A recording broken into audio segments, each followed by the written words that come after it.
ये UTL solar का हेलियक model है। मैं आपको इसके स्विचों का फंक्शन बताऊंगा कि इसके स्विचों का क्या फंक्शन है, कैसे वर्क करते हैं सारे के सारे।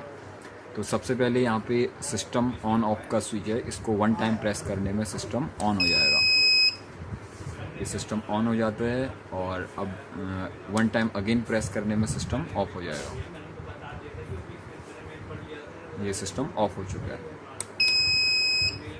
ये सिस्टम ऑन हो गया। अगर हमको डिस्प्ले को होल्ड करना है, कोई पर्टिकुलर पैरामीटर देखना है, तो हम इसको सिंगल प्रेस करेंगे, यहाँ पर होल्ड लिखा हुआ आ जाएगा।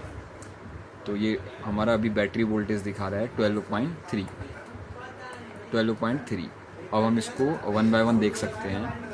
यहाँ पे बता रहा मेंस ऑफ, अभी इस पर मेंस कनेक्ट नहीं है तो मेंस अपसेंट दिखा रहा है। फिर अगेन वन टाइम प्रेस करने में मेंस ऑफ, मेंस की फ्रीक्वेंसी दिखा रहा है 0 हर्ट्ज, मेंस अप्लाई नहीं है।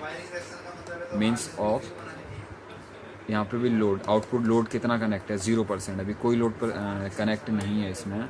फिर ये दिखा रहा 50 हर्ट्ज, जो लोड हमारा आउटपुट पे हमारा 50 हर्ट्ज फ्रीक्वेंसी है। आउटपुट वोल्टेज हमारा 219 है। और सोलर यहाँ पे एसपीबी अपसेंट दिखा रहा है, अभी सोलर इस पर कनेक्ट नहीं है।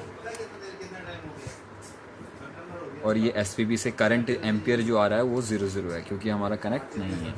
फिर बैटरी वोल्टेज अगेन 12.3 वोल्ट। फिर सिंगल प्रेस करेंगे तो हमारा होल्ड हट जाएगा, डिस्प्ले मूव करने लगेगा। अब ये डिस्प्ले मूव कर रहा है। अब बात करते हैं सबसे पहले स्विच की। यहाँ पे आईटी मोड दिया हुआ है। आईटी मोड को एनेबल करने के लिए हम इसको, इस स्विच को 3 बार प्रेस करेंगे कंटिन्यू, तो ये आईटी मोड ऑन हो गया। इसमें आईटी मोड में हमारी मेंस की जो रेंज है वो 170 से लेके 270 के बीच में आ जाती है। अगर 170 से 220 के बीच में अगर हमारा मेंस आ रहा है तभी ये बाईपास करेगा। अगर इससे अप एंड डाउन होता है तो ये बाईपास नहीं करेगा। मेंस हाई और लो इंडिकेशन देगा।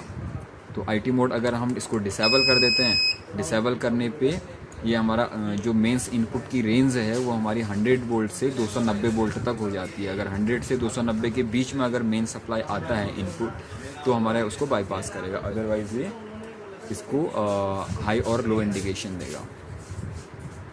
तो इसको एनेबल करने के लिए इसको 3 टाइम कंटिन्यू प्रेस करना है और डिसेबल करने के लिए भी 3 टाइम कंटिन्यू प्रेस करना है।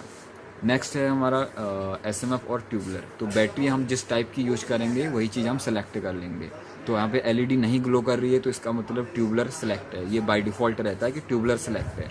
अगर हम एसएमएफ बैटरी यूज करें तो हम इसको 3 टाइम प्रेस करेंगे। तो 3 टाइम प्रेस करने से एसएमएफ बैटरी सेलेक्ट हो चुका है। फिर अगेन 3 टाइम प्रेस करने से ट्यूबलर सेलेक्ट हो चुका है। जब हम ट्यूबलर सेलेक्ट करते हैं तो बैटरी चार्जिंग लेवल चेंज हो जाता है हमारा।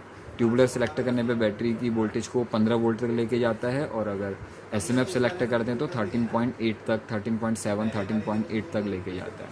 तो अभी ये एलईडी ग्लो नहीं कर रहा है, इसका मतलब ट्यूबलर सेलेक्टेड है। नेक्स्ट है यहाँ पे बूस्ट चार्जिंग। तो हेलियक मॉडल की नॉर्मल चार्जिंग करंट 12 एम्पियर है, और अगर हम बूस्ट चार्जिंग को एनेबल करते हैं तो ये 3 एम्पियर ऐड हो जाता है। तो अगर चार्जिंग करंट 12 एम्पियर से हो रहा है तो ये 15 एम्पियर हो जाएगा। फिर डिसेबल करने के लिए अगेन 3 टाइम प्रेस करेंगे, और एनेबल करने के लिए 3 टाइम प्रेस सेम।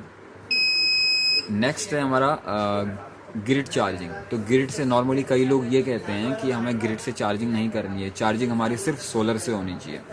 तो उस केस में हम इसको अगर 3 टाइम प्रेस करते हैं तो हमारा ये ग्रिड चार्जिंग डिसेबल हो जाएगा। मतलब यहाँ पे लाइट जल रही है तो इसका मीनिंग ये है कि आपने ग्रिड चार्जिंग को डिसेबल किया है। आपका बैटरी चार्ज होगा सिर्फ और सिर्फ सोलर से। ऐसा करना नहीं चाहिए, ऐसा करने से बैटरी की ग्रेविटी मेंटेन नहीं हो पाती है। तो अगेन इसको एनेबल करने के लिए इसको 3 टाइम प्रेस करना है। अब ये ग्रिड से चार्जिंग एनेबल हो गया है यहाँ पर। नेक्स्ट है हमारा डीजी मोड। तो डीजी मोड का फंक्शन भी इसी स्विच से है। अगर नॉर्मली हमारी इसकी फ्रीक्वेंसी रेंज हेलियक मॉडल की रहती है 47 से 53 हर्ट्ज तक। तो अगर इससे बाहर की फ्रीक्वेंसी आती है तो ये E8 एरर शो करता है। अगर आप डीजी मोड एनेबल कर देते हैं ना, कभी कोई डीजी चलाता है, डीजल जनरेटर चलाता है, तो इसको एनेबल करने से आपकी जो भी फ्रीक्वेंसी आ रही है वो सारी की सारी बाईपास होगी। इसमें कोई रेंज ही नहीं है। तो इसको एनेबल करने के लिए इस स्विच को 8 से 10 सेकंड तक प्रेस करके रखना है।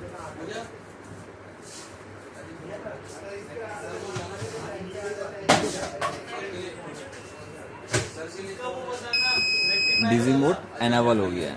डीजी मोड एनेबल हो गया है। अब जो भी फ्रीक्वेंसी आएगी इनपुट में वो बाईपास होगी। तो एलईडी कंटिन्यू ब्लिंक कर रही है, इसका मतलब डीजी मोड एनेबल है। यहाँ पे दिखाया गया अगर डॉट डॉट ब्लिंक करती है तो इसका मतलब डीजी मोड एनेबल है। और अगर यहाँ पे ग्रिड चार्जिंग के लिए सॉलिड ग्लो करता है, मतलब एलईडी ब्लिंक नहीं करती, तो इसका मतलब हमने ग्रिड चार्जिंग को डिसेबल किया हुआ है। तो अगेन डीजी मोड को हटाने के लिए इसको 8 से 10 सेकंड तक प्रेस करना है।